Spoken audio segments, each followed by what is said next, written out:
أعوذ بالله من الشيطان اللعين الرجيم بسم الله الرحمن الرحيم الحمد لله رب العالمين والصلاة والسلام على أشرف الأنبياء والمرسلين سيدنا ومولانا أبي القاسم محمد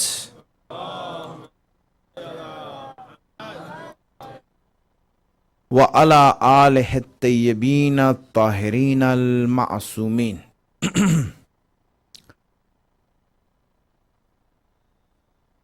The subject is ladhat, pleasure, and reaching the heights of pleasure, which is embodied in the lives of the awliya of Allah, the people who have reached the higher stages of faith. You see that the pleasure that they are feeling is a pleasure that we need to aspire to. Now, in order to reach a life of happiness and pleasure, for us to get there, in order for us to achieve a life of happiness and ultimate pleasure, you don't start by loving God. That's the first mistake people make. They think that the beginning of the path is to love Allah. And they feel that, we will love Allah and we will love Ahlul Bayt and we will do this and we, alhamdulillah, will become ashiq and a lover of Allah. My friends, the path to happiness doesn't start here. Really, this doesn't start here, and it's a misconception. You start loving, or you think that you are loving Allah when you are not. You will fall into delusions about who you are and what you are.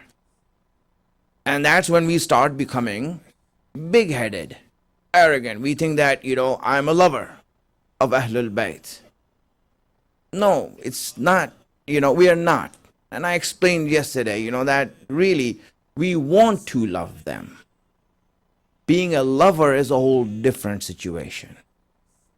It's a whole different way. Just as I gave the example of Mitham Tamar, look at him. He was a lover of Ahlul Bayt. He was a lover of Imam Ali. How many times a day we think about Imam Ali? Right? How many times a day we think about Imam? That's not love. Yes, we admire them. We admire them. We want to feel the love for them. And then obviously Allah's stage comes above that. Because once you recognize Ahlul Bayt and you saw how beautiful they are, how beautiful Imam Hussein is, and how beautiful Imam Ali is, how beautiful the Prophet is, how beautiful Fatima is, how great they are. Once you recognize that, then comes the chance for us to recognize the creator of Hussein, who made him that beautiful. How beautiful must he be? That's a whole different state of being. So the first stage of reaching a life of happiness is not love, my friends. Love of Allah is never the beginning, it is the conclusion of our paths, not the beginning of our paths. We reach that after much effort and much struggle. We reach that state of creating love in our hearts for Allah. That's the state we want to reach. So that's number one. First thing is that this path to a life of happiness and ultimate pleasure doesn't start with the love of Allah. Second thing, this path of reaching happiness also doesn't start by avoiding the love of dunya also. Yes, it doesn't start by avoiding the love of dunya. You say that, I have divorced the dunya just like Imam Ali has done. No, you can't divorce the dunya. Right? You're stuck with it. It's not easy to take out the love of dunya from your heart. And Allah didn't want you to go through this futile struggle at the beginning of your journey. Because if you go through the struggle at the beginning of your journey, you will just find frustration because, admit it, you love it. Right? It's there. You like the dunya, you love the things in dunya. Allah didn't want you to fight this love at the beginning of the path. When you reach the state of irfan and high stages of love of Allah and Ahlul Bayt, then this love of dunya, this hubb dunya will go away from your heart. But before that, there's no way to get rid of it. And fighting it and trying to struggle to get rid of it is just going to make you frustrated. It's just going to make you frustrated. That's the way it is. That's why Allah never wanted you at the beginning of the journey to fight your desire for dunya. He didn't want you to fight that. That's not where we began the journey. And this is the next place where people get confused about how do we reach ultimate happiness. How do we reach that state of just, man, I'm just having fun now. That's it. You don't reach it by trying to divorce the dunya. Imam Ali divorced the dunya when he says, I divorced the dunya 3 times. That's Imam Ali. Right? That's Imam Ali. We need to work a little bit to reach that state. Don't think that we are at his level. Right? As I said, really, Allah has kept Ahlul Bayt as a example for us so that we can reach them, not think that we are them. We are not that. We are just who we are. We are at the beginning of the journey. We want to reach there. We have good intentions, and I want to become good. Once a person recognizes himself, looks at himself like this, then he will be honest with himself. That's where it starts. My friends, you can never cure someone who doesn't admit he has a problem. Really. If I am in a state of denial, then no one can help me and advise me to anything good. First, I need to accept that I am here at this level. Then maybe I will be helped. But if I don't admit it, and if I think that I'm up there somewhere, I am the Don, I'm the big shot, the top gun, the head honcho, what will happen is that I am living in a delusion. I'm living in a delusion here. And that's exactly what happens to people when they think that they have divorced the dunya and I have become muttaqi now. Take it easy. We haven't gotten there yet. Because the path to get there, we haven't treated it. So how can we get there? If the road from here to Houston is, I don't know, what is it? I-35 or what? 45, there you go. Right? If you haven't gone that road, then you haven't reached Houston. Don't worry. Right? Or Kansas. It doesn't matter, my friends. This is the way it is. Actually accept the fact that I am starting my journey. This is the best thing for us. Accept who we are. This is what I am. I'm not a big shot. I'm not so big. I'm just someone who wants to get to Ahlul Bayt, who wants to love Ahlul Bayt, who wants to treat this path. This is where we start. Salawat ala Muhammad wa ala Muhammad. So what is the first step towards this life of happiness? What is the first step a person must take in order to reach Allah, in order to reach Ahlul Bayt? What is the first step? My friends, the first step is submission. Taslim. Not taslim. I mentioned it yesterday. We want to talk about it a little bit more because it is important. Taslim means to get in line, to make your nafs and your desire get in line. Just listen to what Allah says. Don't argue. What are you arguing for? What are you arguing for? Allah says, do this. And I'm like, why? What do you mean, why? Because I said so. But Allah, you know. Why are you asking me why? Don't you believe that I know better than you? Don't you believe that I am God? Don't you believe that my intelligence is more than yours? La ilaha illallah. Don't you believe that? If I'm telling you this, then obviously it's for your own good. It's to make you better, right? That's why I'm telling you, I'm not trying to play games with you. Allahu Akbar. Allahu Akbar. Alright, all the brothers, inshallah, just move forward. I see a lot of people are waiting outside to come in. There's no room in the back, so there's a lot of room over here. So inshallah, just send a salawat and move forward. And the sisters also, pack in.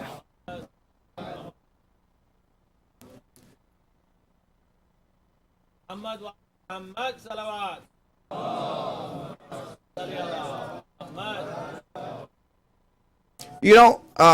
Obviously, we are packed in here, and you shouldn't judge the size of MOMIN Center, based on the crowd right now, because trust me, every center in the world falls small on Ashura.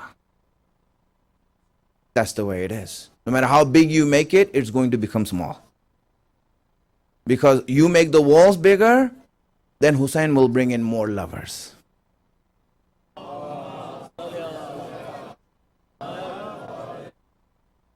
That's the way it is, my friends. And so what happens here, the first step is submission. Submit to Allah. That's it. Do what Allah is telling you to do. Just do it.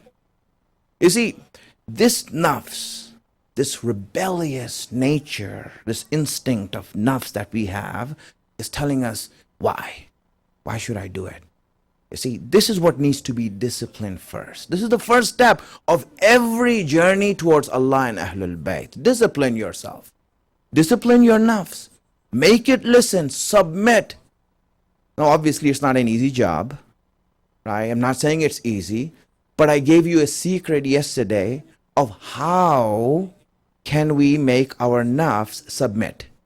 By nafs, I mean self. How do I make myself submit? And by self, I don't mean my head or my hands or my legs. I mean me. This me who has free choice. This me that has free will. This me. How do I make me submit? This is the first step, my friends. Make it submit. Just do what Allah tells you to do. You see, and how do we reach that? Obviously we don't reach it through emotions and trying to repeat this all the time. We're not, because that will never make you submit. You will bow down for a while, but then your head will raise itself up again and say, why? If you don't do it the right way, right? For example, you tell your children, right? And this is the wrong way of tarbiyat for our children. You make them do things over and over and over again, thinking that it's going to become a habit when they are not convinced of it. They haven't used their reasoning to get convinced of it, and you're just saying to them, do it, and they do it because they're living in your house and eating your food, and if they don't do it, they'll be grounded. So what happens is that when they keep on doing it, the moment they get their freedom and the ability to choose something else, they'll run for it. Because now, to them, Islam is something that has, frustrated them all their lives. And they run away from it. That's not how you do things. Right? The way you do things is through conviction, through having, to being convinced. And you don't get convinced. In Islam, we're not talking about being convinced about prayers.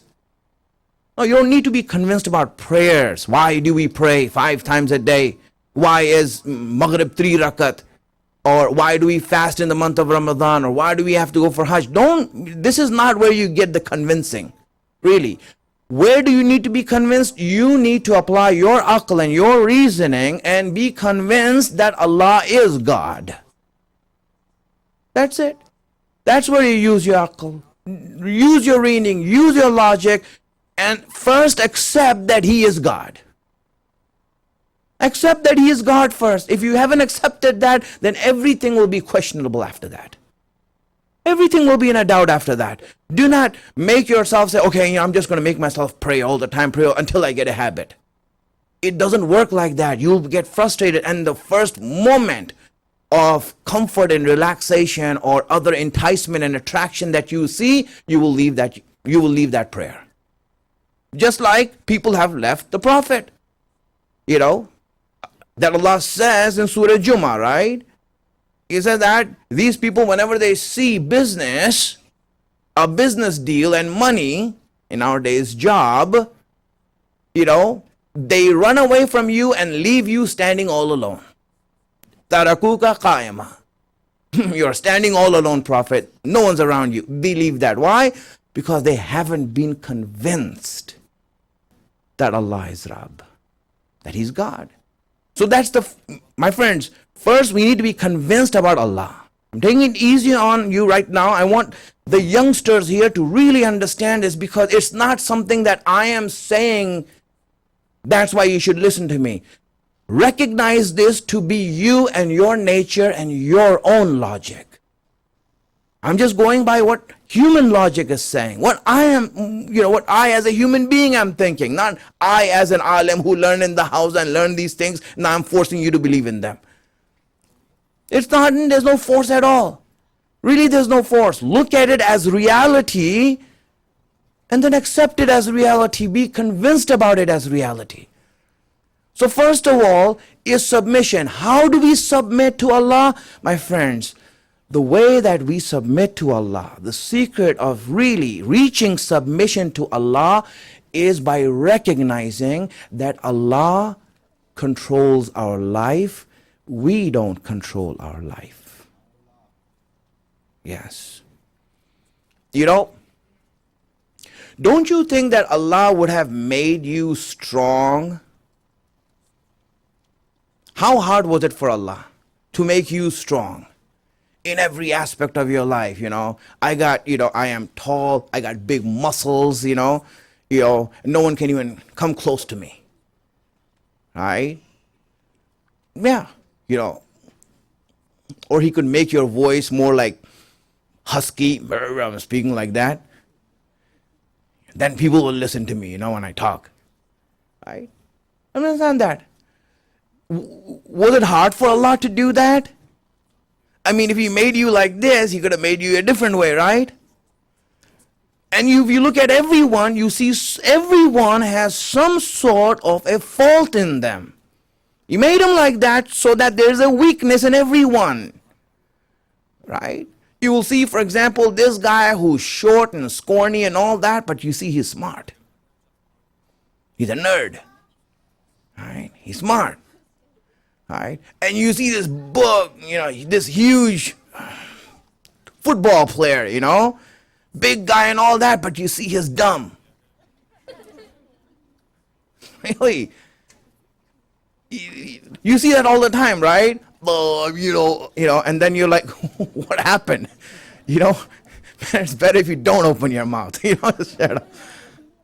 It happens. You see this, right? Allah has made everyone differently and gave weakness to them differently. And when you see that weakness that you have, then you know that, wait a minute, Allah, you made me like this. Allah says, yes, I gave you this weakness. And you see everyone has their own weaknesses. It might be one more, I don't know, whatever weaknesses it is. But they have weaknesses in order that they can understand that they are not perfect. That they are weak. Recognize, I am weak. I am weak. I am fragile. Really, how fragile are you? You take a wrong step coming down the stairs and there goes your ankle. And you are bedridden for 2 weeks. That's what happens, right? How fragile are we? We eat the wrong food and that's it. We're in bed for 3 days. We have an allergic reaction and there we go. Can't do anything now. I can't even enjoy my food. I can't enjoy even waking up. You see that? We are fragile. Allah made us fragile. Now when we look at our life, I want us to see how many choices do we have, how much free will do we really have. I want us to see this today. Understand it, how much free will do you think you have? Let's look at it. When you were born, did you have a choice where and when you'll be born? No, we didn't, right? Good. So there goes our birth, and we are born. We didn't even know about it, right? La ilaha illallah. Do you have a choice in death? You'll see that. And you can say, well, yeah, I can choose how I want to die. Yes, you can. But that's the only choice you have. How do you want to die? You want to die a good death or a bad death? You want to die in the way of Allah or not in the way of Allah? That's the choice you have, right? You have the choice of that a little bit. But other than that, death is not in your choice. La ilaha illallah.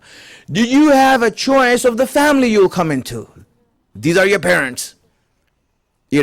And now, I'm, for example, 11 years old, 12 years old, I say, Ya Allah, can I trade?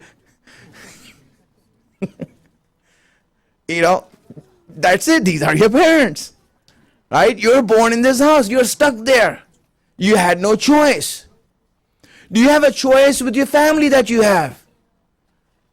You don't, really. Who are going to be your cousins? You can't, for example, if I go to my uncle and say, Uncle, listen, the children that you will have are going to become my cousins, and they'll be influential in my life. So these are the type of cousins I want. It doesn't happen. It's not your choice. You're just given that, right? It's forced on you. My friends, look at this. And then we go forward. Really, what do you have a choice in? Even like, for example, I want to grab a taxi, a cab. Do you have a choice in that?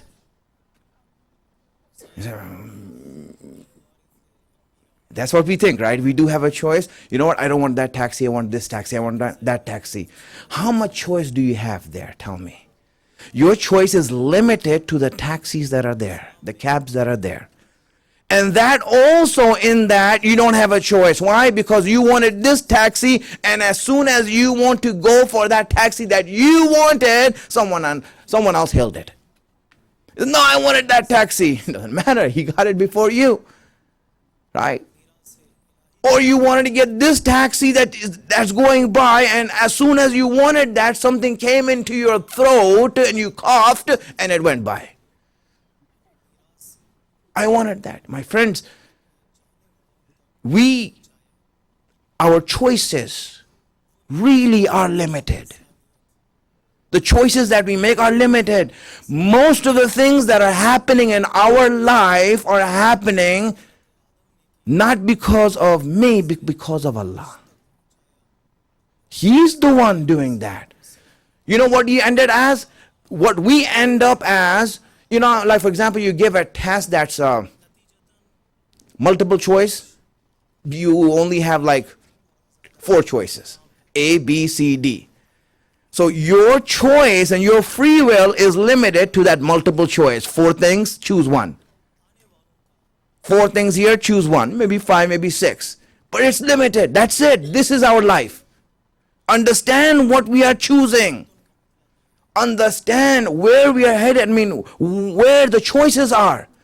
Because if we don't understand this, really, we cannot submit to Allah.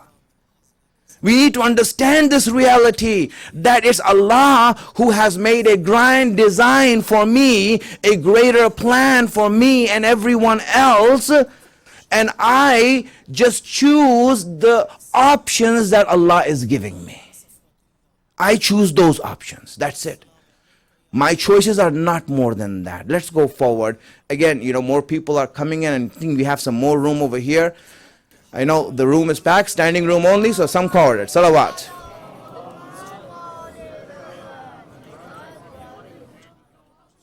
Please be quiet. Please be quiet, guys.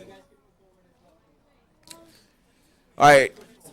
Yeah, inshallah. We have room over here. More people can look over here, I'm just here speaking in English for you guys. He's talking about young people. All right.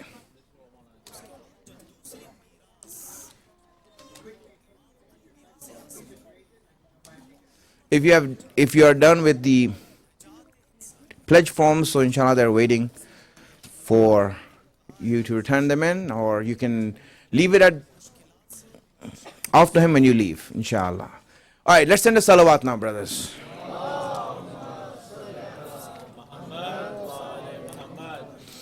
All right, my friends, how much choice do we have? Really, this is what we need to understand. And then understand how much influence does Allah have in our lives. A person needs to recognize this reality. You know, for example, I am at the age of marriage and I'm looking for a spouse, right? And I go out and I hear all these majalis from scholars saying that you should look at this in a spouse, you should look at this in a spouse and this in a spouse. So now, as each proposal comes, I'm, looking through my table of, my index of things to look at and saying, strike one, strike two, strike three, he's out, she's out, that's it, I want more, I want this, I want this. You're choosing that, right? My friends, when you ultimately will choose a spouse, do you think that this is your choice?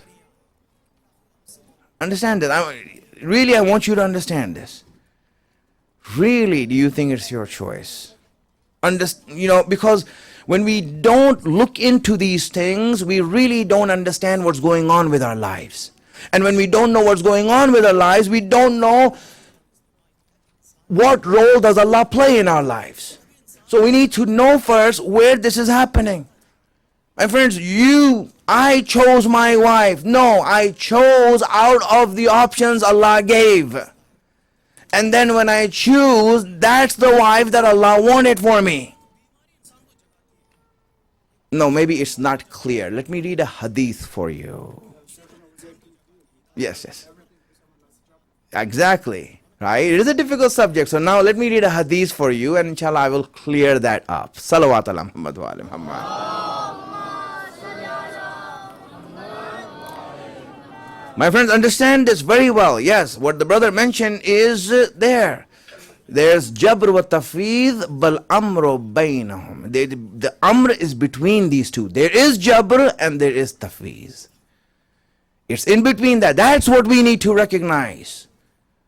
Really, that's what we need to recognize. Let me read this hadith for you. It says like, لَوْ دَعَى لَكَ إِسْرَافِيلٌ وَجِبْرَائِيلٌ وَمِيكَائِيلٌ وَحَمَلَةُ الْأَرْشِ وَأَنَا فِيهِمْ. Rasulullah is saying this. If Israfil, you know who Israfil is? Who's Israfil? The trumpet guy, yes. The one who will blow the trumpet, right? The angel, right? لَوْ دَعَى لَكَ إِسْرَافِيلٌ. If Israfil prays for you, and Jibrail prays for you, and these are all like archangels, the top-notch angels, right? Wa Mikael, and Mikael prays for you. Wa hamalatul arsh, and if the holders, those who are holding up the arsh and throne of Allah, those angels, if they pray for you. Wa ana fihim. Rasulullah is saying, if I am amongst them, and we all get together and pray for you, ma tazawwajta illa imra'ata allati kutibat laka. You will not marry anyone except the spouse that Allah has appointed for you. Rasulullah's du'as cannot change that. La ilaha illallah. Friends, understand this. These things need to be understood. You made the choice. Allah gave you a multiple choice test and make this choice. Allah has a plan for you because you wanted it. Either you made the intention of being good or you made the intention of being bad. You said to Allah, Allah, I want to be a good person. I want to be a Shia of Ahlul Bayt. I want to be a Shia of Ali. Okay, Allah heard your intention and now He has made a program for you. He has made a program for you so that you can reach that state. You can reach that state. Now, if you were bad and said, you know what, I hate Ahlul Bayt, I hate this, okay, Allah will, you are going to go through these things. and you will end up where you want it to be. You made the intention. Since you wanted to be good, now you have made yourself enter a program that Allah has made for you to make you reach that. Understand this, my friends. This is something we need to understand, that what role is Allah playing in our lives. If we don't understand that, we will be completely unknowing of what's going on. I think I'm in charge of my life. I make the decisions in my life, and I do this, I do that, Really, my friends, it's like this, you have those airplanes that land, right? Those airplanes that land, when they are reaching the airport, right?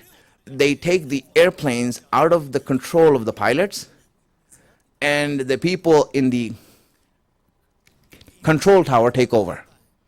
And say, all right, you know what? This is what you do. This is what you do. And the pilot is just, okay, following orders, right? That's what he does. They take him out. The reason is because we have all this technology here, and we can see where you're coming from and do more to make sure that you land safely. If it was in your hand, you'll be hearing it in the news almost every other day, right? That's why they don't leave it in the hands of the pilot. They don't leave it in their hands. They will take charge of the airplane to make sure that it lands safely. And the pilot just follows orders, and he says, okay, you take over. It's in your hands now. That's it. That's how it happens. My friends, when you want to land, when you want to become something, now Allah takes over your life. He takes over your life and says, now you're in my hand, because now you wanted to come here. You want to reach here? It's not in my hands. Really, if it was in my hands, I would be somewhere else. So I gave this example before, right? Just one hadith I will read from Imam Ali Rida alayhi salam. Salawat alayhi.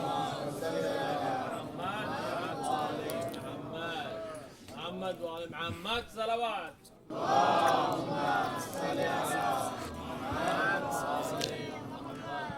And listen to it carefully. He says that whenever Allah intends to do something to a person, when He wants to change you, when He wants to mold you, when He wants to make something of you, so Imam says that He locks your mind, freezes your mind, your aql.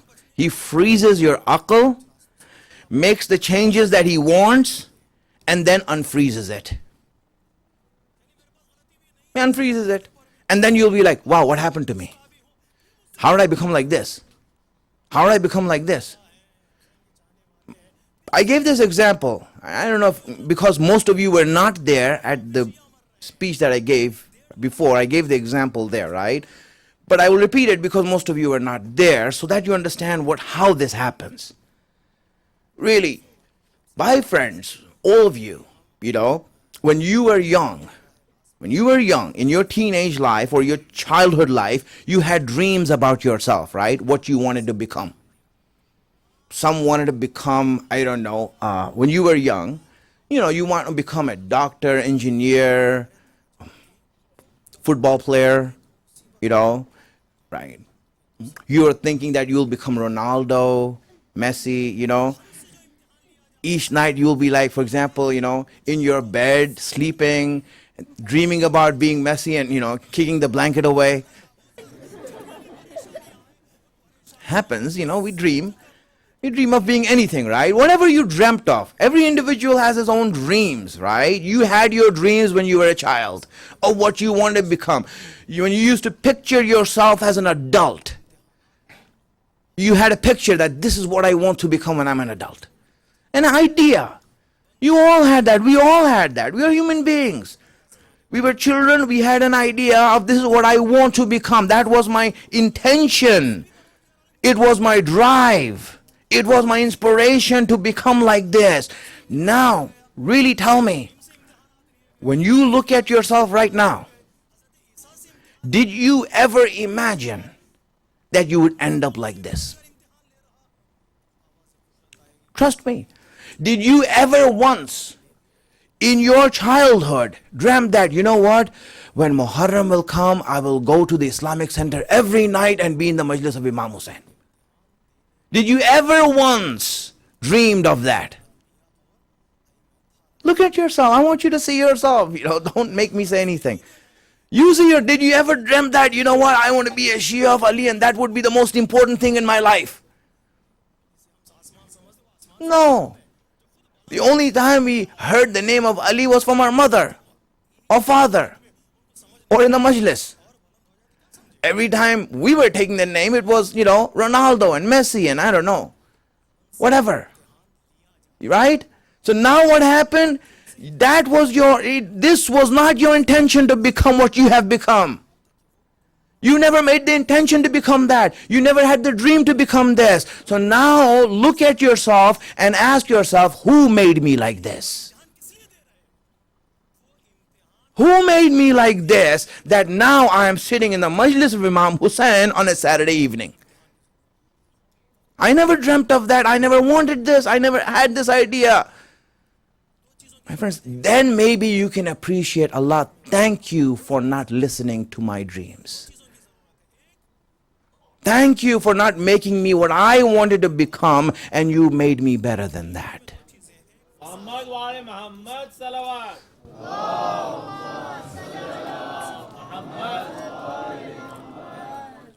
The influence that Allah has on our lives, if we can understand the reality, how much influence He has in our lives, then maybe from that point we will understand that, wow, you know what?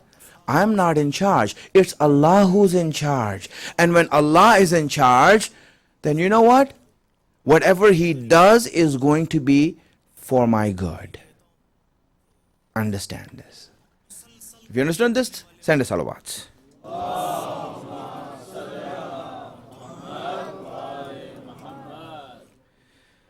All right, how does it happen? We don't know, my friends.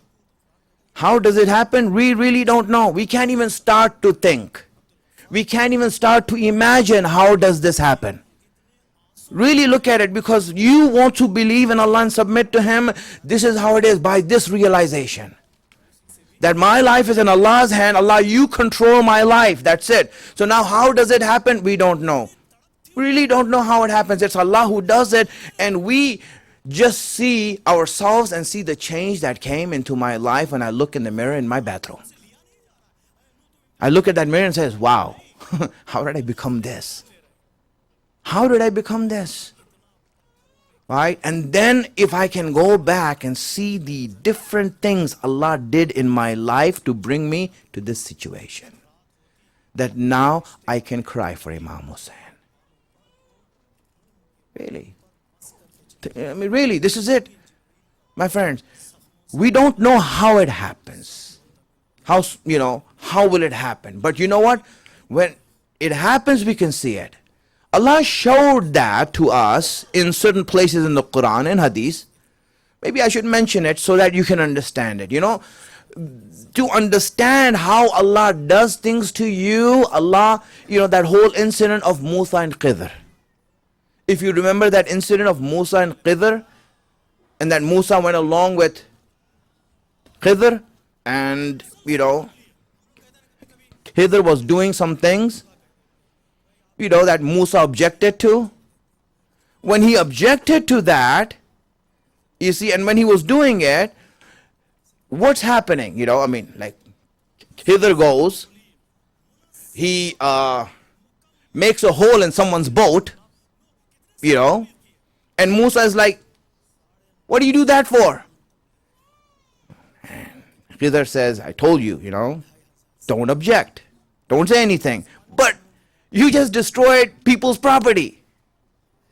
Like for example, if some naughty kids go outside, right, and scratch someone's car. Like, what do you scratch this car for? You'd be wondering, it's haram, right? You can't destroy someone's property. And Khidr was doing it. And then he goes, and worse than that, he kills a kid. He kills a kid, and Musa is like up in arms. Whoa, what are you doing? What are you doing? This is a kid. How can you take his life? Khidr was doing it, right? And then he goes and helps oppressors, the Zalimin. He helps them. right? By building a wall for them. Free labor, giving them. So what happens is that Musa can't handle it.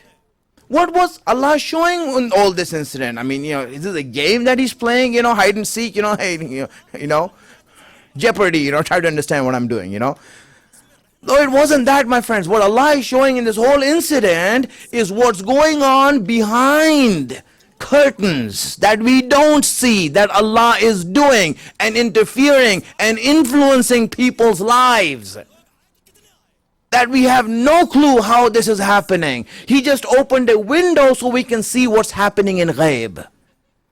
This is what's happening in ghaib. So if a person like Musa, who's a Nabi, a prophet of Allah, Ulul Azam prophet, cannot understand what's going on in ghaib, what about us? Nare Takbir. Allahu Akbar. Allahu Akbar. Allahu Akbar. How can we understand what's going on in ghaib? But when he is doing it for the betterment of people. You see, this is where you want to come to. Allah, whatever he's doing, is doing for the betterment. Yes, maybe I will go through a hard time. Those parents who lost their child because Khidr took their life went through a hard time. And he said that Allah will replace them with a better son, right? With a better child. Okay, but that better child will come later. Right now, I as a parent, I'm going to cry. I'm going to mourn and grieve because I lost my son.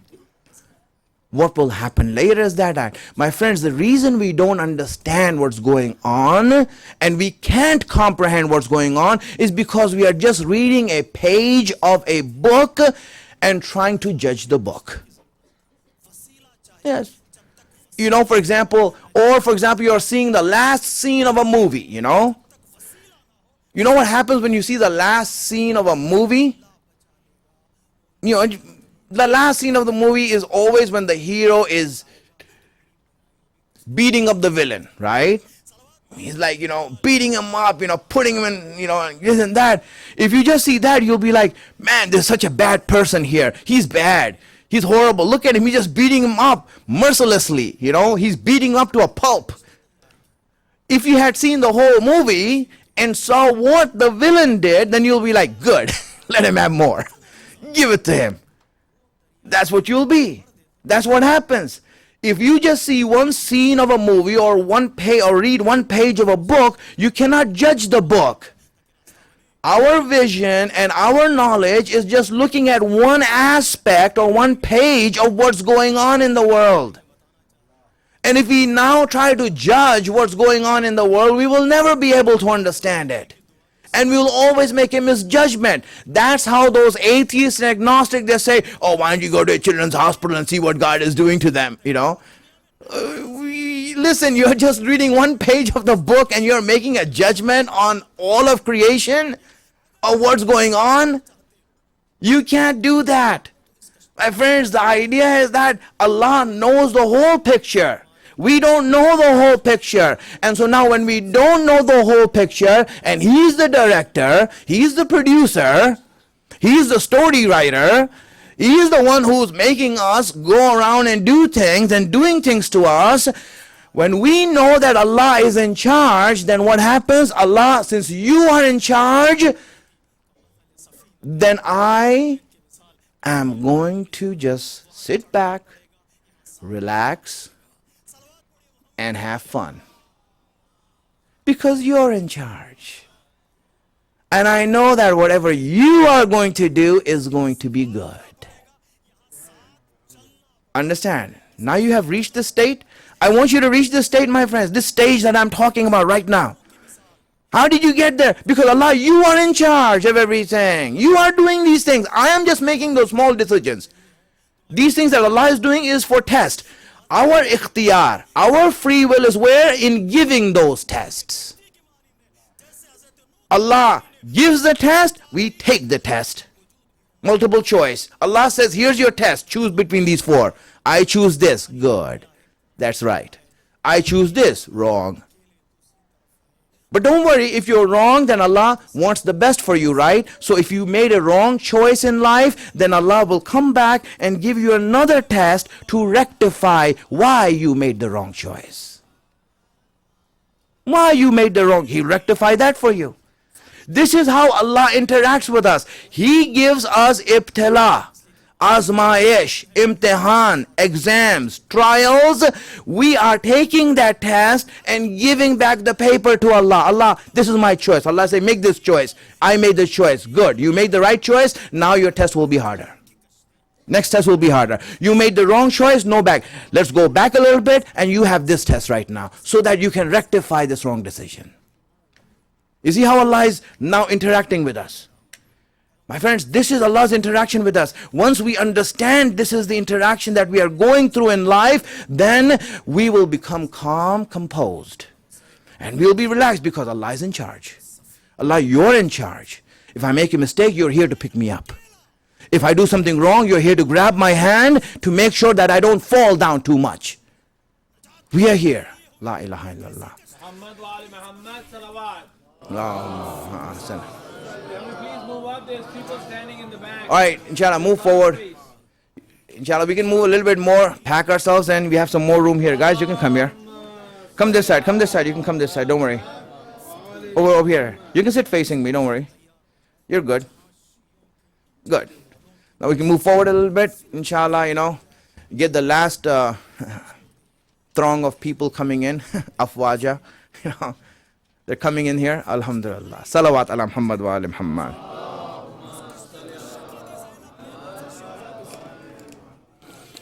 My friends, now Allah is the one who determines what we get as tests. These tests, which in Islamic terms is called muqaddarat. Muqaddarat or taqdeer is the things that Allah does in our lives that we have no control over, and the reason He does it is to test us in order that we get better, that we improve, that we reach the higher stages. He makes us go through that. And our ikhtiyar and free will is in giving those tests. We are just giving tests here. People, they look at life, in a completely different way. My friends, brothers and sisters, understand this. The only reason Allah brought you into this life is so that He can test you. Yes. Alladhi khalaqal mawta wal hayat liyabluwakum ayyukum ahsanu amala.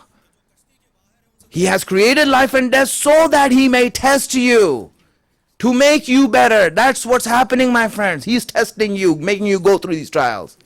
This is what He's doing. People have a completely different understanding of what life is. They live in this life. Really, people, their idea and their attitude about this life is that they live in this life thinking that, Allah made us and He brought us to earth because Jannat is under construction, and so He wanted us to have a vacation here until we go back. They think this is a vacation they're in, relaxing. This is not a vacation. You are in an exam room. You are in a test room. You are being tested. This is what it is. You're not in a vacation here. This is how we live. Many people live our lives like that, completely not knowing what's going on. And this is the reason why it's so important to recognize reality. Reality is that, Allah, you are taking my test. I can see it in my life, what I'm going through. But here's the thing. I know that you're in charge. How do we make sure that we are tested in the best way possible? Let me just give you that also. And inshallah, we will go towards the ending for today. Right? How do we get the best muqaddarat determined for us? What is the best test for us? How do we make sure we do that? Well, here's the thing. This answer was given by Hazrat Fatimatu Zahra salamullah alayha. When Allah looks at you and this is His interaction with you, that He's testing you, giving the test, she said that you want to make sure that Allah gives you the best tests and the best muqaddarat and the best taqdeer. He says, then do this. You just make sincere ibadat and worship to Allah. Sincerely, without any hang-ups, without any ego, without anything, just bow your head before Allah. Be sincere. Allah, I'm just doing it because I am nothing, you're everything. Not with the love of Allah. Not with Allah's love, because you can't love Allah right now. Leave that alone. That's too much for you. Not with the fear of hellfire also, because we haven't understood what the hellfire is, let alone us being afraid of it. We don't fear hellfire. Right? Leave that alone. That hellfire, the whole business of hellfire, really, we don't fear hellfire. Don't say, oh, I'm afraid of the hellfire. No, we are not. Right? Are you really afraid of the hellfire? You're more afraid of the fire here than in the hell. This is how it is, right? You see, we don't look at reality. I'm not at that stage of fearing hell. Now, that was Imam Ali who said that I won't worship Allah for the fear of hell or for the greed of Jannat. I worship him because of Allah. That's Imam Ali. Don't look at yourself like that. Really. Now, our recognition of Allah and love for Allah, that's very far away. We're not even afraid of hell. We're not even afraid of hell. So don't really. That's the reason why people get hurt in their growth. And they see fluctuations in their prayers. Sometimes it's good, sometimes it's not good. Sometimes my heart's in it, sometimes it's not in it. Why is that happening? Because we haven't taken the first step yet. That's submission. Submission comes not by fearing hellfire or having the greed for Jannah. Those are far away things, my friends. Submission comes, just do this. Have the fear of what Allah will do to you here. This is a fear that we can actually touch, and it's tangible. Allah, give me more rizq. This is something that makes sense to me. Give me more rizq. Increase my rizq. Allah, just keep me safe from, horrible accidents. This is a fear that I can and you can feel. Come down to our level and say, wow, just this sort of fear of simple things that is happening in your life of harm and profit. Both these things. Allah increase, give me a better job. Good. Allah is saying, have that fear. That's the beginning stage of a person who wants to go to the higher levels. That's the fear to have. That's the right fear. Simple and healthy. When you fear Allah like that, then yes. Now you will slowly grow from there. You pray. Why are you praying? Why are you praying? Because really, profit and harm is in Allah's hands. I want to make sure I'm in Allah's good books. Finish. Okay. Good. That's where you start from. You see? And if you don't start from there and start thinking, oh, Imam Ali said, that you should only worship Allah for Allah, my friends, you will be so overwhelmed in your life and frustrated that you will end up saying that, all this is hogwash. That's not how you go there. This is the reason why going towards Imam Hussain, going towards Allah requires steps. Recognizing what is where's my level? My level, nothing. Allah, really why I'm afraid of you? I'm afraid that, I won't get up in the morning tomorrow. That's what I'm afraid of you for. I'm afraid that I will lose my job. Allah, I pray to you. Good. Allah is saying, make this relationship. This is where you build your relationship with Allah, this interaction. Once you start building that relationship, just do it for a long time, and then slowly you will see that your prayers and your worship will start to increase. My friends, concentration in prayer is not a necessity. You don't need to concentrate in prayers. Concentrate in prayers. Oh, Allah, I'm not going to think what I'm thinking. It doesn't work that way. Your growth is happening by recognizing the taqdeer and muqaddarat of Allah, and then slowly your conviction in Allah's role in your life grows. And when that grows, then your prayer slowly starts to get accomplished. And when you start to pray, and pray now for some time, be persistent and consistent, then Allah eventually, when He sees that you're ready to receive it, will start giving you small gifts like concentration. That comes from Allah. You don't get it. It's Allah who gives it. You just do what Allah says. Just keep on doing it. You're not praying for pleasure. People think that, you know what, why am I not pleased when I'm praying? You're not at the level of being pleased with prayers. Your prayers are not meant to please you. Your prayers are meant to please Allah. Allah is saying, listen, you pray, let me be happy and you be worried.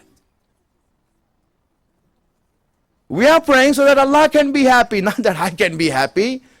That's the reason people have the wrong concept. Oh, when I go to Karbala and there's no people, it was so beautiful, so peaceful, so this, so that.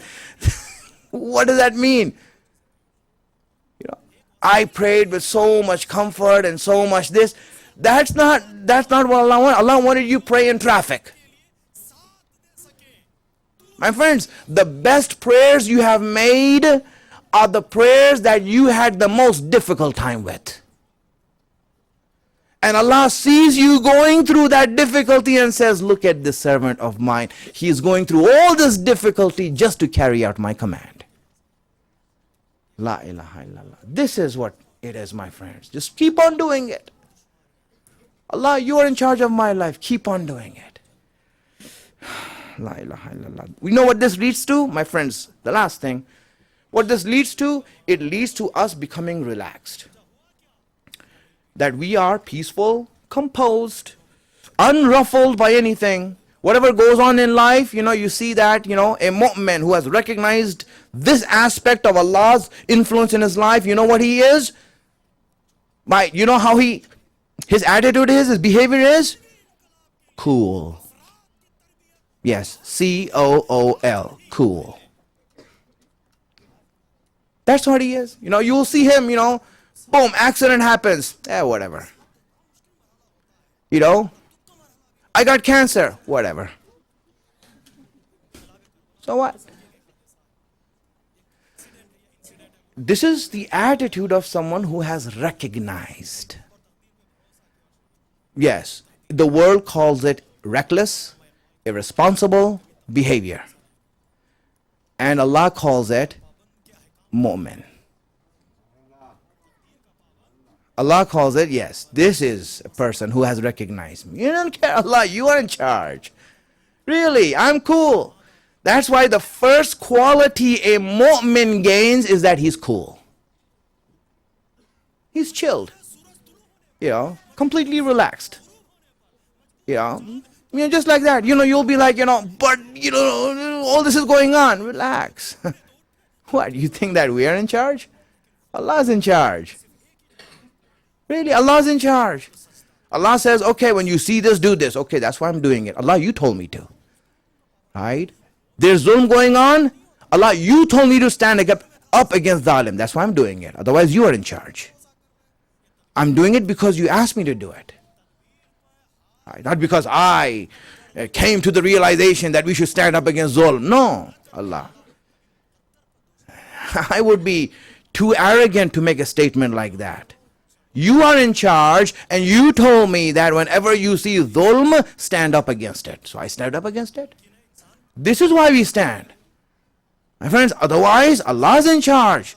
Otherwise, if we say that, no, I'm in charge, that's the time we start becoming completely overwhelmed with life. We go into depression. We go into a suicidal mode of living. Hating ourselves, despising ourselves because I think I'm in charge. La ilaha illallah.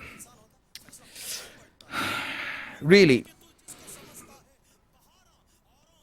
it is Allah who has allowed you. Allah who has allowed you and permitted you to come and sit in this majlis of Imam Hussain. It wasn't you who came. It wasn't your choice. He has brought you here.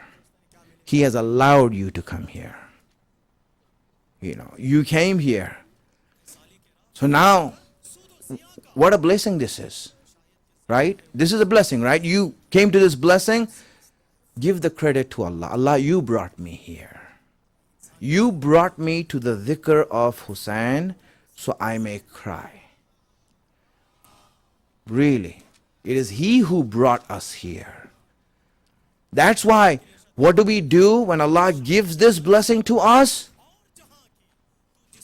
Really, what should we do when Allah gives a blessing like this and brings us to the majlis of Imam Hussein? Read Ziyarat Ashura. What do you do at the end? Go into sajda. And what do you say? Say it. Allahumma lakal hamdo hamda shakirin. Allah, all praises for you, the praise of a grateful, thankful person. I am thankful, grateful that you have brought me here. Do shukr. This is what it is. Go into sajda and do shukr. You have brought me to the dhikr of Hussein. La ilaha illallah. Truly, my friends,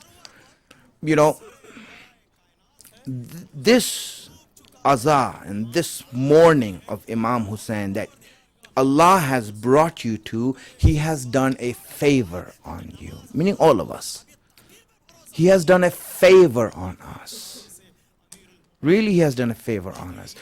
In my life, when it's going to be accounted for, this moment in my life when I'm sitting here and remembering Aba Abdullah and crying for him will be counted as the best moments you have spent on earth. You are not better than this, my friends. This is it. This is your height. This is what He has brought us to. La ilaha. Let me read a hadith so that you can take your minds and your hearts to the son of Fatima. Abu Abdullah has said, he says, "Law ya'lamu za'iri wal baqi." If my za'ir, someone who visits me, someone who comes to my ziyarat, and someone who cries for me, baqi is someone who cries, someone who visits me and someone who cries for me, if he knew, law ya'lam, if he knew,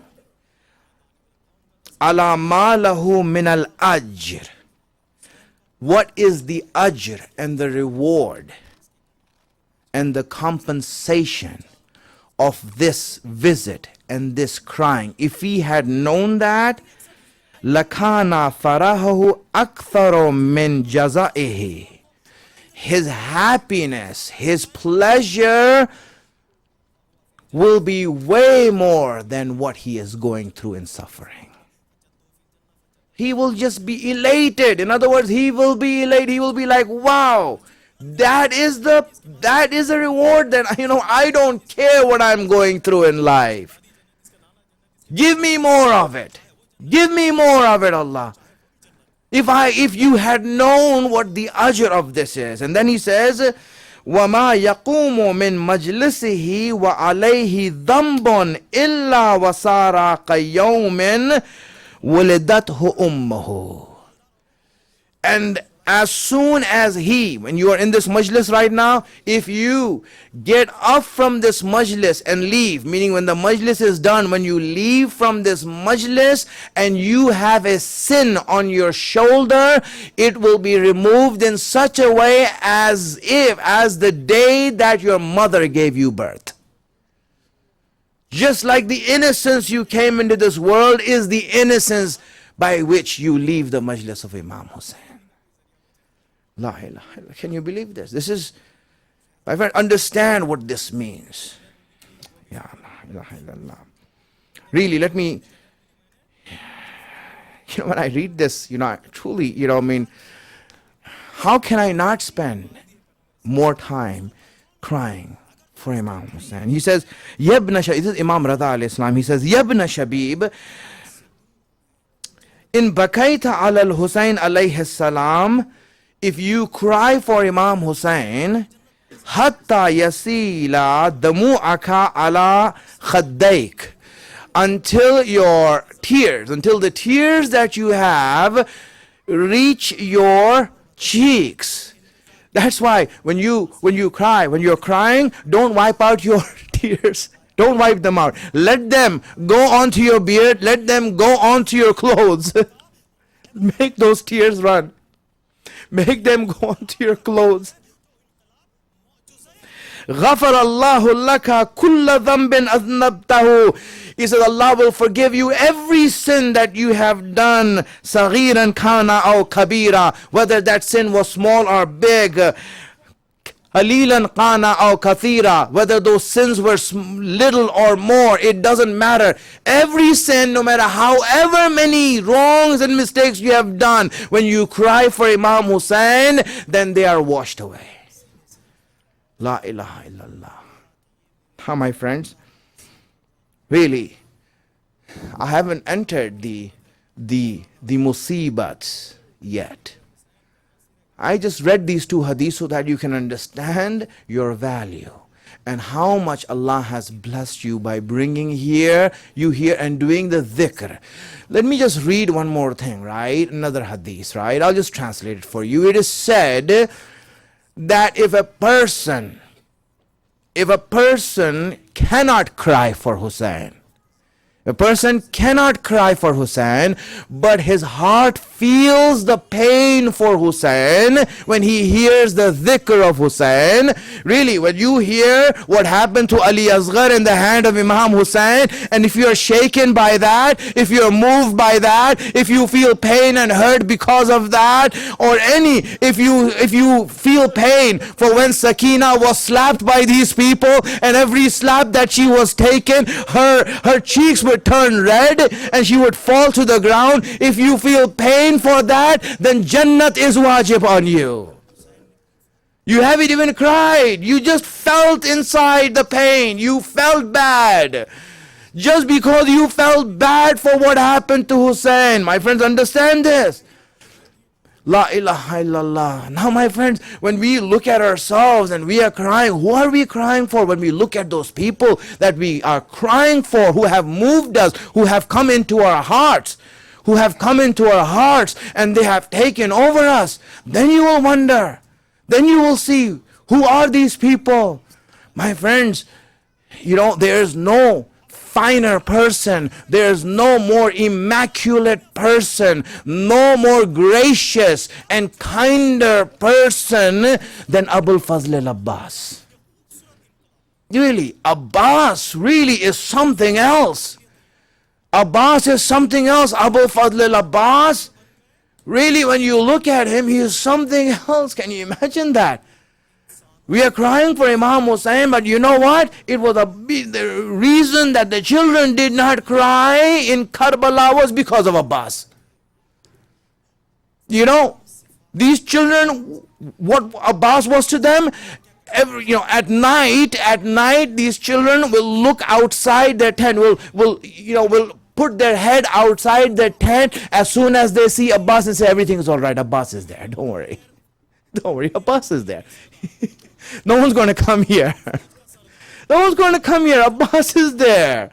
Really, this was the feeling in the tents of Hussein, that Abbas was a sense of security to everyone. When they saw Abbas, it was like they felt secured inside. Oh, you know what? Abbas is there. Ammu Abbas is there. Uncle Abbas is there. He will take care of it. No one can dare hurt us. He is there. My friends, Abbas was special. Abbas is special. Imam Sajjad said so. He said that Ammi al-Abbas, inna Ammi al-Abbas la darajatun indallah, that my uncle Abbas has a place before Allah that even yaghbituna awwaluna wal akharun, that the first and the last, the prophets of Allah will look at that maqam and that daraja and that rank that Abbas has, and they will look at that and they will aspire for it. They'll say, look at Abbas where he is standing. Abbas is special, my friends. Really, Abbas is special. I want you to take in your hands. Really, if Abbas, I want to ask you a question. How many books have you written about Abbas? Have you read any books about Abbas? Small little books. How much was mentioned? Abbas did this, did that. You heard a few sentences every year in Majalis, and it's the same things. Nothing different, nothing more. You hear the same things. Right? You hear the same thing that he went to this, he went, you all know what happened, and there's no twist to the story. There's nothing new that's coming. You all know what happened. But when you hear the tale of Abbas, when you hear Abbas's story, you cry in a very bad way. Look at you, the way you cry for Abbas. And if I ask you, what has Abbas done for you? Really, what relationship, personal relationship do you have with Abbas? Did Abbas answer any dua for you? You say, no. Did Abbas fulfill a hajat for you? No. Did Abbas come in your dream and embrace you? No. He says, you don't know anything about Abbas.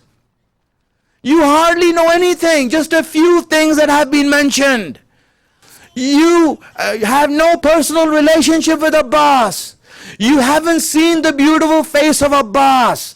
He's known as Qamar-e-Bani Hashim, right? What is Qamar-e-Bani Hashim? It means he's the symbol of Bani Hashim. He is the face of Bani Hashim. The whole tribe in which Ali Akbar is also there, but Abbas is Qamar-e-Bani Hashim. In which Hussein is there, but Abbas is Qamar-e-Bani Hashim. He is the face of Ahlul Bayt. Imagine how beautiful that face was. Have you seen his face? No, I haven't seen his face. So you haven't read any books about him. You haven't heard a lot about him. You only heard a few things about him. You never had any personal attachment with him. You never had a personal relationship with him. He hasn't come to your dreams yet. He hasn't shown his face to you yet. And you are crying so much for him. Why? Why are you crying so much for Abbas? You know what you will say? You will say, because Abbas is that good. Abbas is that beautiful. Abbas is that good that I should cry for him. Well, my friends, if you don't know anything about Abbas, and Abbas has affected you in such a way that you are crying like this, then imagine how Abbas has affected Hussein. Imagine what Abbas meant to Zainab.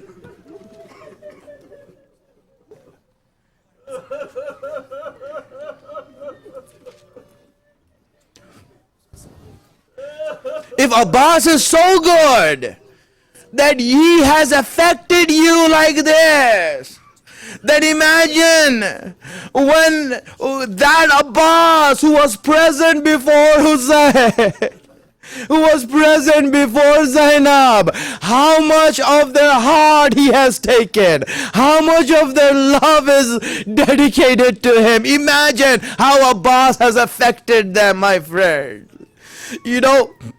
This is how it comes out to, just one incident I'll mention to you so that we'll go forward from here. Abbas, in Iran, I remember this, my friend told me this. He said this is his own experience, right? A friend of mine, he's told me his own experience he had. In Iran, they have like these ta'ziyeh, these plays that they play out the tragedy of Karbala, different things like that. So it was it was Tasua, and they were doing the ta'ziyah of Hazrat Abbas. And he said that, he was a child, a very little child.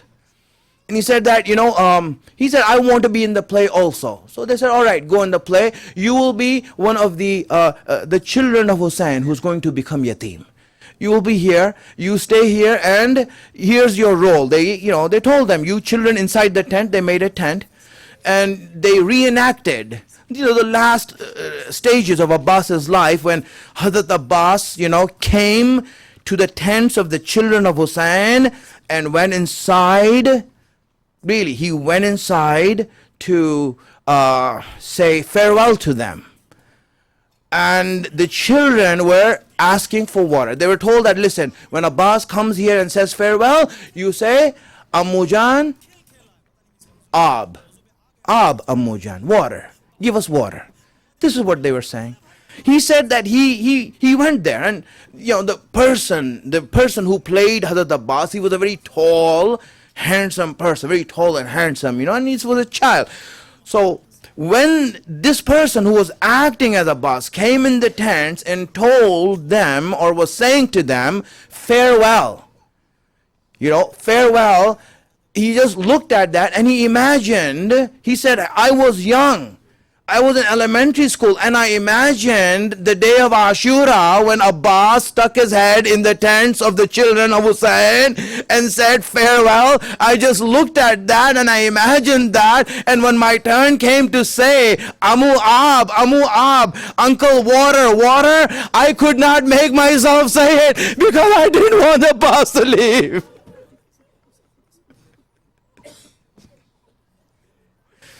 My friends, Abbas is special. You know why? Abbas has said that I respected Hussein. I loved him so much, but I had so much respect for him. I want to express my love for Hussein. I wanted to go there. Every time I wanted to express my love, I wanted to kiss Hussein, but my dignity and respect that I had for Hussein was so much that it would not make me go and kiss Hussein. So you know what I used to do to express my love for Hussein? I used to go to the children of Hussein. I used to take their feet and kiss their feet.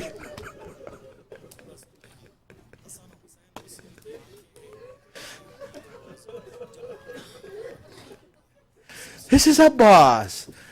Abul Fadl Abbas. This is Abbas, my friends. Now, inshallah, you understood this. Let me go now. Let's go to Karbala now. Let's go to Karbala. Let me read this for you. I wrote this down so that you start hearing this masaib, this musibat of Abbas coming to Hussein when he saw that the army is finished. Now he's coming to Hussein to ask for permission. This was his statement. And I want you to see this, how it's written. Abbas came to him and said to Imam Hussein, Hal min rukhsatin. Hal min rukhsatin. My friends, this was devastating for Imam Hussein. Abbas says, do you allow me to go now? Do you permit me? Give me rukhsat. Free me from this bondage. Free me from this. You know what happened after that? What happened? Imam Hussein, how he replied? He says, Fabaka. Fabakal Hussein. Hussein cried. Hussein started weeping. When he heard Abbas say, give me permission, Hussein started weeping. But you know how? Listen to this. Buka'an shadidan aliyah. He started crying in a loud way. He started to shriek out. And aloud he was crying, Hussein is shaken that Abbas is leaving. He is shaking that Abbas has asked for permission to leave. La ilaha illallah. Imagine what's going on with Hussein.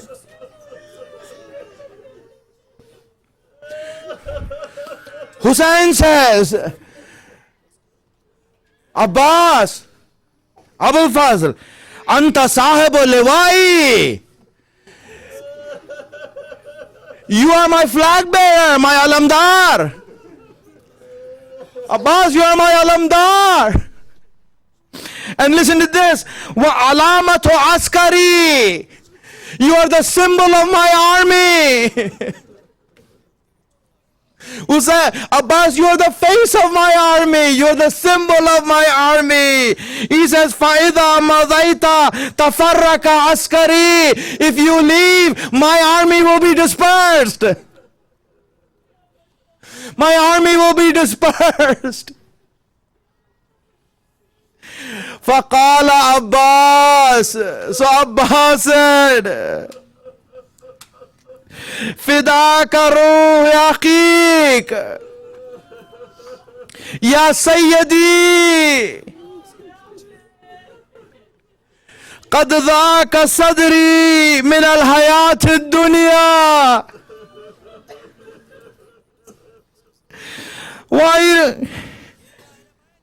وأريد أخذ الثار من هؤلاء المنافقين. Abbas said to Imam Hussein, Agha, my leader, my chief, my heart has become constrained.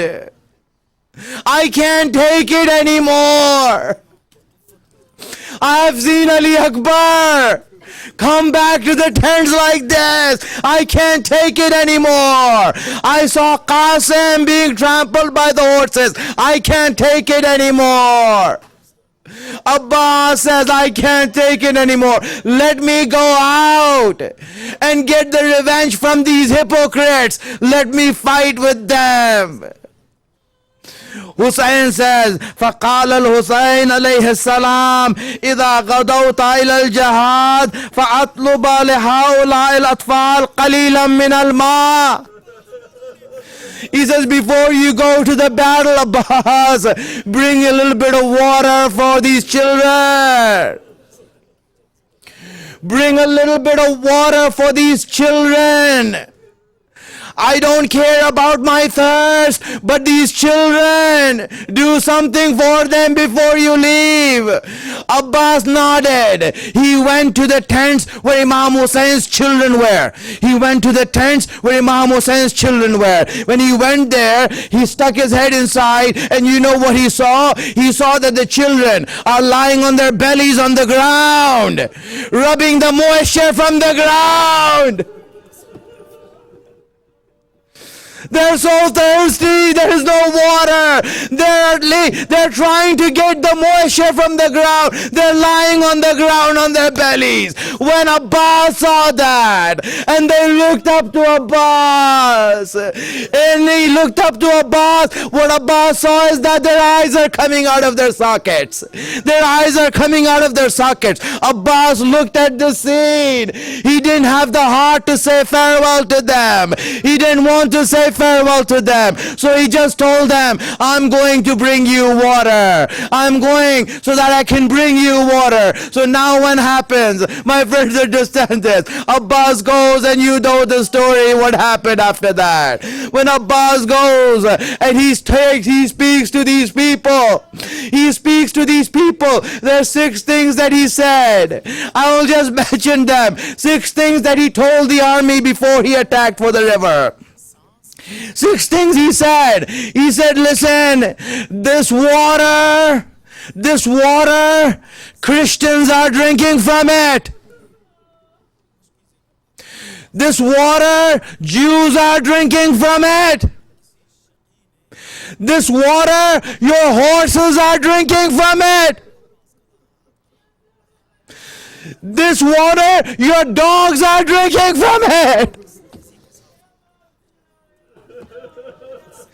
Your dogs are drinking from it.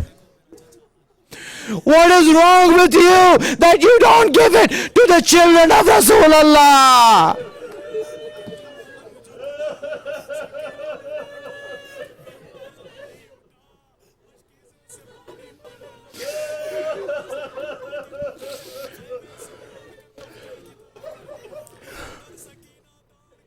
Abbas went towards the river. The army moved away. They didn't want to fight Abbas. Abbas went there, approached the river, carefully filled the water bag. And now you see Abbas has been given an order by his imam to bring water. He has made a promise to his children, to the children of Hussein, the same children whose feet he used to kiss whenever he used to love Hussein.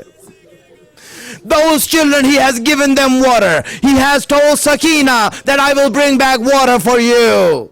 So now when Abbas gets the order, and now he is making his way towards the tents, the army sees that and says, don't let this water go back to Hussein.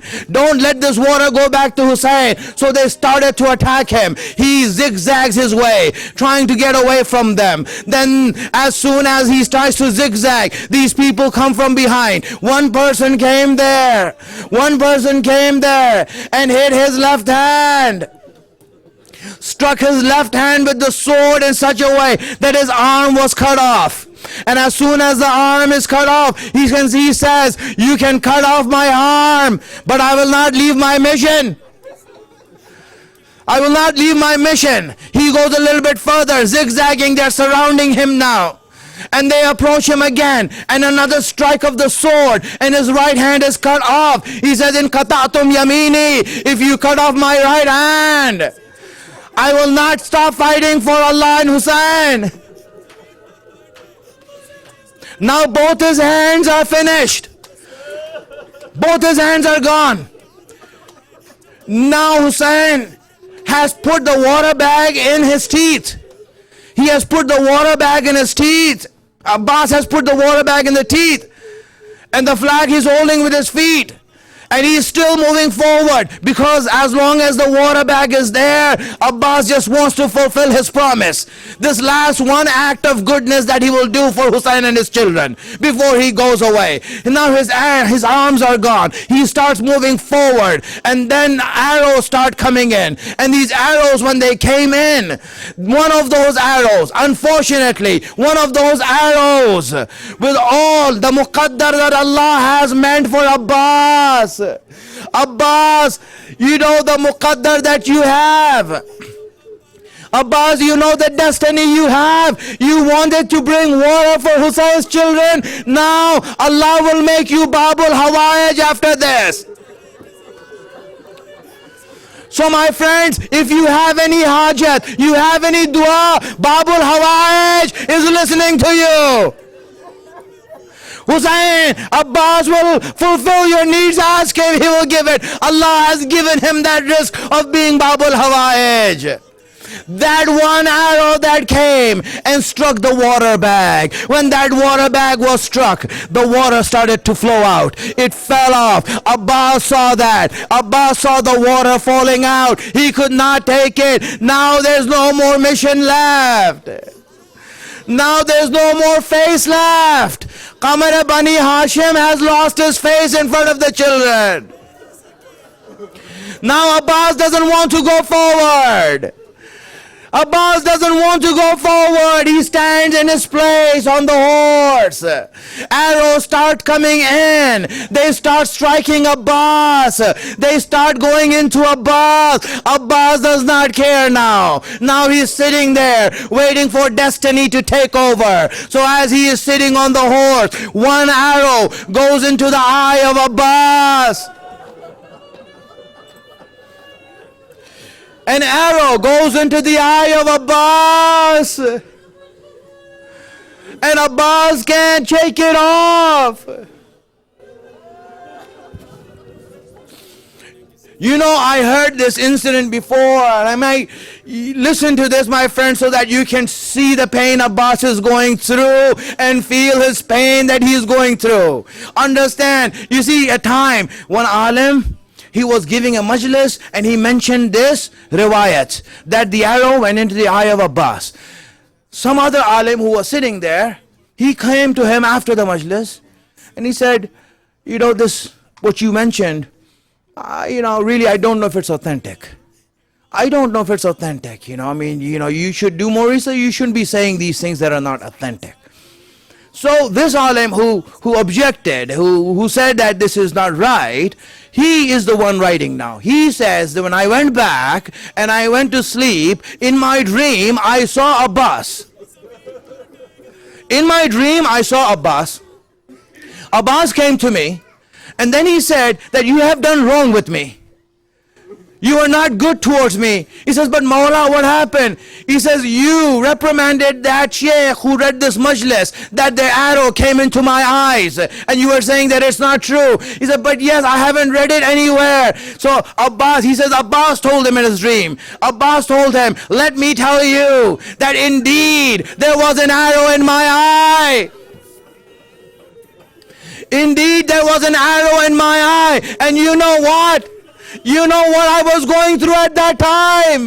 When the arrow went there, I couldn't see anything. When I want to take off the arrow, I understood. I realized I didn't have arms. I was doing this with my arms, trying to take off the arrow. And when that didn't work, I was shaking my head.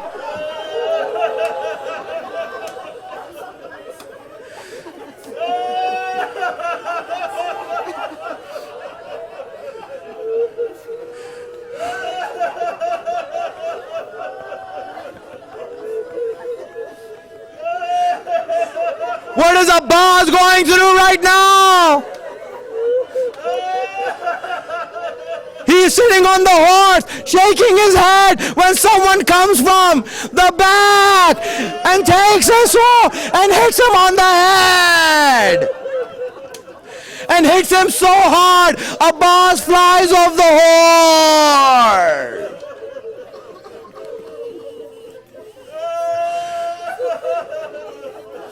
Ajrakum Allah, Ajrakum Allah. Go ahead, my friends, cry, cry. Raise your voice and cry. Raise your voice. Let Fatima hear you crying. Let Imam Mahdi hear you cry. Because you don't know how much Fatima is crying for Abbas.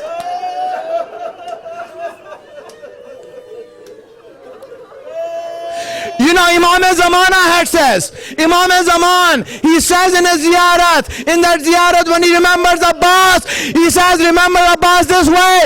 Abbas is that shaheed. When he fell off the horse, he didn't have any arms to stop his fall. He fell on his face.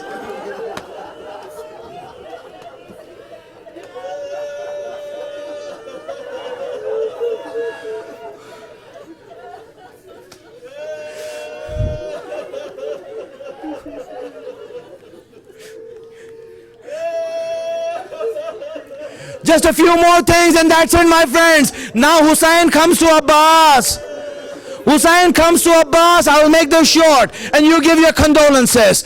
May Allah bless you. May Allah give you no other morning than the morning of Hussein. May Allah not make you cry for anything except for Hussein and his family. My friends, understand this one. Look at this. Hussein comes to Abbas. Hussein comes to Abbas.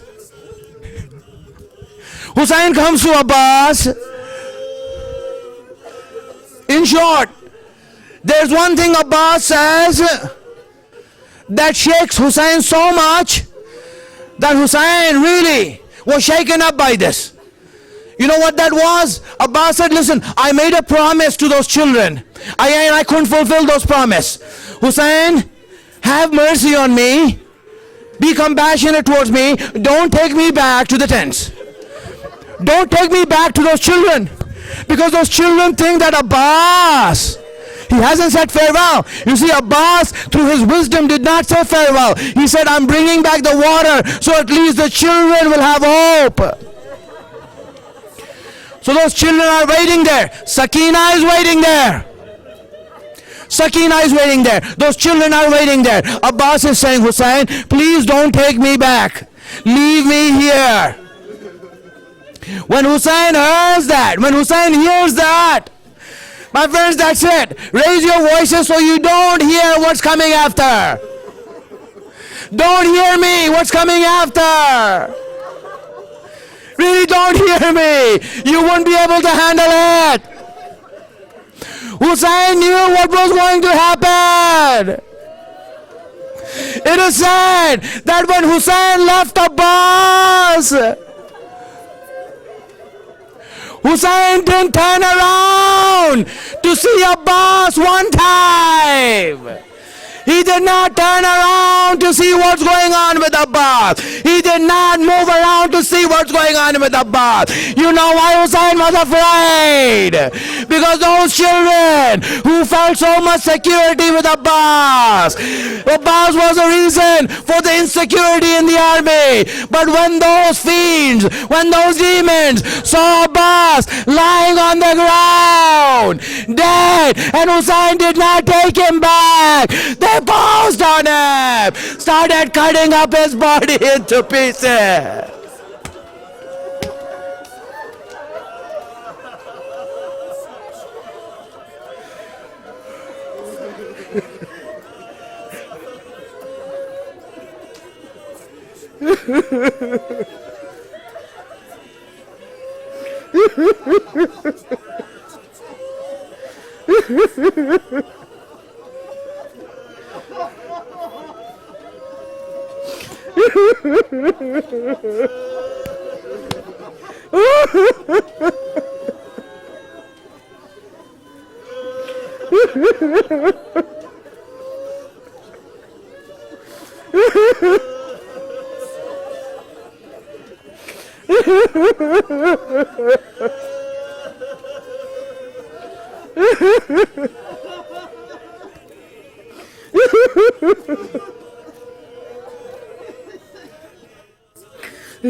Fatima Hussein.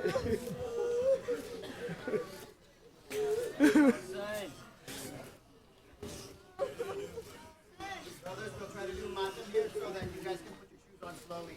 If you want to stay for matam for a few minutes, we'll do a little bit of matam here. We'll try our best to do it in English or any other language. Ya Hussein. Ya Hussein. Ya Hussein. Ya Hussein. I shouldn't do my Sarajhani, right? Huh? Should I do my Sarajhani or no? Which one? Should I do my multiple language one or no? Whichever one you want to do. Okay, okay. Yeah, you can read too. We'll do two.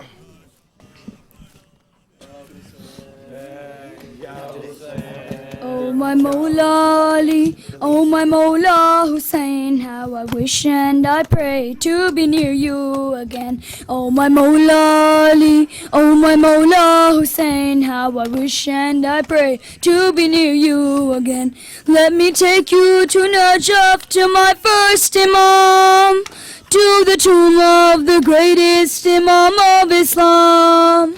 Let me take you to Najaf, to my first Imam, to the tomb of the greatest Imam of Islam, and to Masjid-e-Kuf